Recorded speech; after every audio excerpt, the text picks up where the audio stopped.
इस वीडियो में हम क्लासिफिकेशन ऑफ डाटा का अध्ययन करेंगे। सर्वप्रथम ही हम ये जानने की कोशिश करेंगे कि वर्गीकरण क्या है, क्लासिफिकेशन क्या है।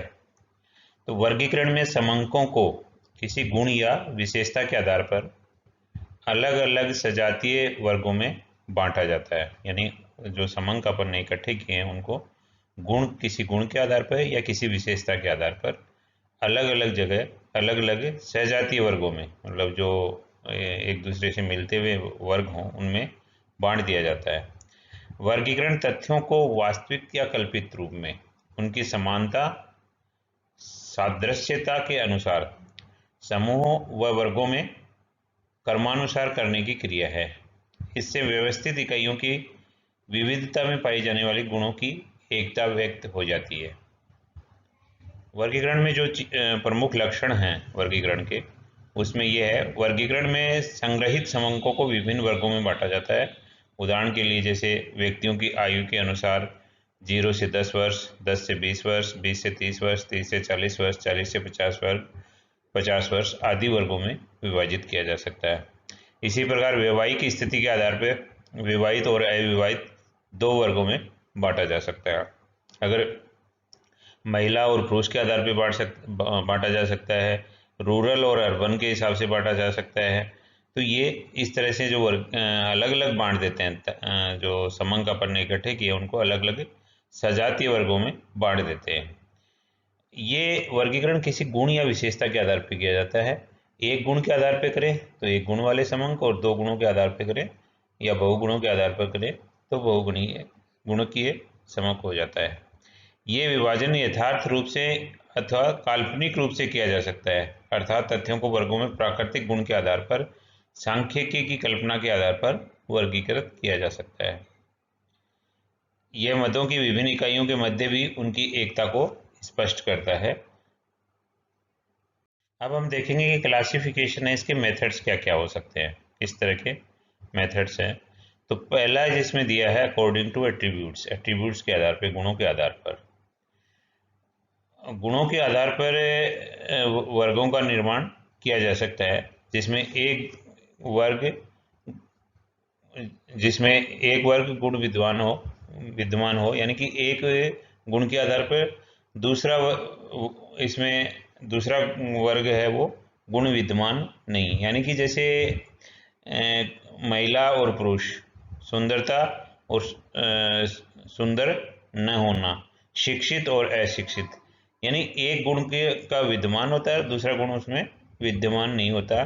तो इस तरह का वर्गीकरण किया जाता है जो वो वर्गों के निर्माण इकाइयों के गुणों के आधार पर करते हैं। जैसे मान लो पॉपुलेशन के डाटा इकट्ठे किए, तो रूरल है या अर्बन है, या तो रूरल है या अर्बन है, या मेल है या फीमेल है, शिक्षित है या अशिक्षित है, विवाहित है या अविवाहित है।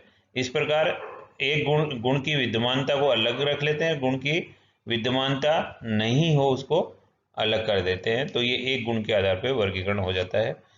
इसमें सिंपल क्लासिफिकेशन में एक गुण की उपस्थिति के आधार पर लेते हैं, जैसे जिसको अपन कैपिटल लेटर्स में, जैसे गुण की उपस्थिति को कैपिटल लेटर्स में शो करते हैं, ए बी सी, और उसी गुण की अनुपस्थिति को, जैसे यदि रूरल को अर्बन को अपन ने, शहरी व्यक्ति को ए दिया है, तो ग्रामीण व्यक्ति को क्या देंगे, अल्फा देंगे। उस गुण की अनुपस्थिति किससे दिखाएंगे, अल्फा से दिखाएंगे या छोटे ए से दिखाएंगे। अगर उपस्थिति के लिए कैपिटल लेटर यूज किया है तो अनुपस्थिति के लिए स्मॉल लेटर या ग्रीक अल्फा, बीटा और गामा यूज करेंगे। अगर बहुगुणीय वर्गीकरण है तो एक से अधिक गुणों के आधार पर विभिन्न वर्गों में विभाजन किया जा सकता है। जैसे अपन ने अभी क्या देखा कि एक गुण की उपस्थिति और उसी गुण की अनुपस्थिति, इन आधार पर अपन ने वर्गीकरण किया कि रूरल, अर्बन, विवाहित, अविवाहित, महिला, पुरुष। तो ये एक गुण के आधार पर अपन ने उस गुण की उपस्थिति या अनुपस्थिति को देखा। अब यही गुण मान लीजिए एक से अधिक गुण लें और उनके आधार पर अपन क्लासिफिकेशन करें तो वो मैनीफोल्ड क्लासिफिकेशन कहलाएगा, बहुगुणी वर्गीकरण कहलाएगा, जिसको अपन उदाहरण की सहायता से बहुगुणी वर्गीकरण का देखिए उदाहरण अपन ने जो लिया है, ये एक अच्छा उदाहरण है।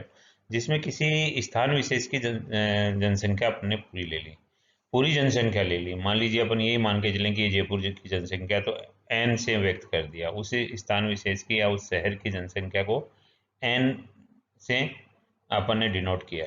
फिर उसमें जितने भी पुरुष हैं उनको a गुण मान लिया, पुरुष होना एक गुण है, तो पुरुष नहीं होना यानी कि स्त्री होना अल्फा में स्मॉल a से अपन ने इंडिकेट कर दिया।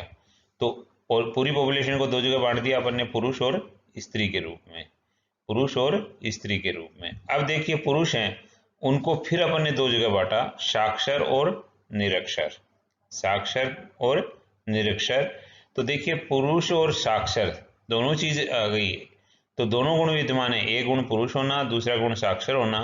तो अपन ने साक्षर को क्या लिखा, ए बी लिखा, और निरक्षर को क्या लिखा, चूंकि पुरुष वाला गुण तो विद्यमान है उसमें पर वो निरक्षर है, इसलिए ए स्मॉल बी कर दिया, ए और स्मॉल बी, यानी कि बी गुण उसमें विद्यमान नहीं है, साक्षरता उसमें नहीं है, निरक्षर है वो, इसलिए। उसी प्रकार दूसरी साइड देखें अपन तो स्त्री के साथ ये बात देखें तो स्त्री है पर साक्षर है, स्त्री साक्षर है, तो चूंकि स्त्री है तो ए गुण विद्यमान नहीं है, तो छोटा ए आ गया और बड़ा बी यानी बी गुण विद्यमान है। निरक्षर है और स्त्री है तो दोनों ही गुण विद्यमान नहीं है, पुरुष वाला ए वाला गुण भी विद्यमान नहीं है, बी वाला भी नहीं है, तो दोनों को छोटे ए बी से दिखा दिया। अब तीसरा गुण अपन ने लिया विवाहित और अविवाहित का, तो विवाहित होने को सी गुण मान लिया, तो छोटा सी क्या हो जाएगा, अविवाहित हो गया। तो अपन देखिए सबसे पहले दिया अपन ने विवाहित को, विवाहित साक्षर पुरुष, क्या है ये, विवाहित साक्षर पुरुष, ए बी और सी तीनों गुण विद्यमान है। फिर दूसरे में क्या दिया, अविवाहित साक्षर पुरुष, ए गुण विद्यमान है, बी गुण विद्यमान है, किंतु सी विद्यमान नहीं है, सी इसमें नहीं है, तो क्या हो गया, अविवाहित साक्षर पुरुष, अविवाहित है चूंकि सी गुण नहीं है, साक्षर है बी गुण है, पुरुष है ए गुण है। अब दूसरी कैटेगरी इसी में दूसरी साइड चलिए, विवाहित निरक्षर पुरुष, यानी कि सी गुण है उसमें, विवाहित है वो, बी गुण नहीं है, बी गुण नहीं है, ए गुण उसमें है, पुरुष वाला गुण भी है, विवाहित वाला भी है, पर वो साक्षर नहीं है, तो क्या हो गया, विवाहित निरक्षर पुरुष। अविवाहित निरक्षर पुरुष, इसमें बी और सी दो गुण विद्यमान नहीं है, ए वाला गुण विद्यमान है। इसी प्रकार अगर दूसरी साइड चले अपन तो विवाहित साक्षर स्त्री, विवाहित साक्षर स्त्री, यानी विवाहित वाले सी वाला गुण विद्यमान है, बी वाला गुण विद्यमान है, साक्षर भी है, किंतु ए गुण विद्यमान नहीं है, तो ए छोटा दिखा दिया, बी और सी दोनों बड़े दिखा दिए। अब अविवाहित साक्षर स्त्री, अविवाहित साक्षर स्त्री में जो सी गुण है वो विद्यमान नहीं है, बी गुण विद्यमान है क्योंकि साक्षर है, और ए गुण विद्यमान नहीं है, तो ए छोटा बी बड़ा सी छोटा। अब दूसरी साइड चलें तो विवाहित निरक्षर स्त्री, विवाहित है यानी सी गुण तो है पर निरक्षर भी है और स्त्री भी है, तो ए और बी दोनों गुण नहीं है।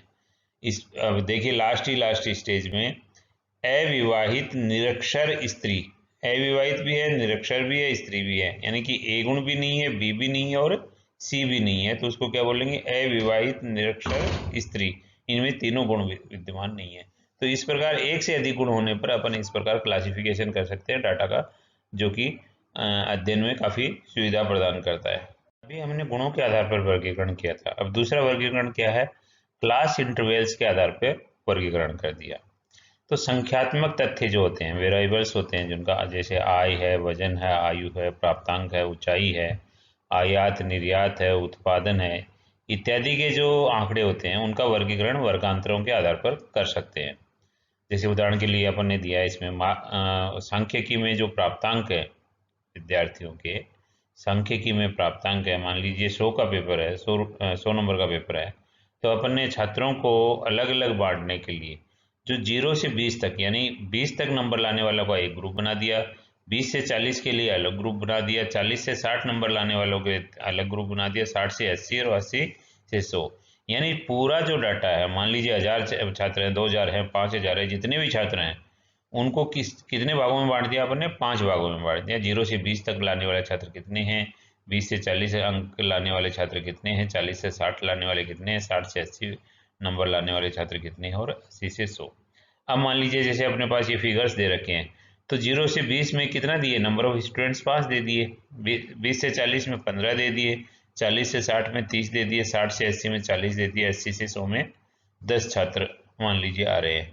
तो ये जितने भी स्टूडेंट हो, नंबर ऑफ स्टूडेंट कितने भी हों, उनको अपन ये बांट सकते हैं, 5 वर्गों में बांट दिया। यदि संख्या ज़्यादा होती है तो अपन ग्रुप 10 भी बना सकते हैं इसके, 0 से 10, 10 से 20, 20 से 30, 30 से 40, 40 से 50, 50 से 60, 60 से 70, 70 से 80, 80 से 90, 90 से 100। अपन ये भी कर सकते हैं, अगर डाटा अपने पास और ज़्यादा हो, नंबर ऑफ स्टूडेंट्स ज़्यादा हो, तो अपन ज़्यादा वर्गों में भी बांट सकते हैं। ये सुविधा के हिसाब से अपन देखते हैं। अब देखिए ये क्लास इंटरवल किसके आधार पे हो गया, ग्रुप के आधार पे हो गया, क्लास इंटरवल के आधार पे होगा ये जो क्लासिफिकेशन है वो। अब अपने को न्यूमेरिकल क्वेश्चन समझने के लिए कुछ टर्म्स को समझना होगा, जिनमें पहली टर्म है क्लास लिमिट्स।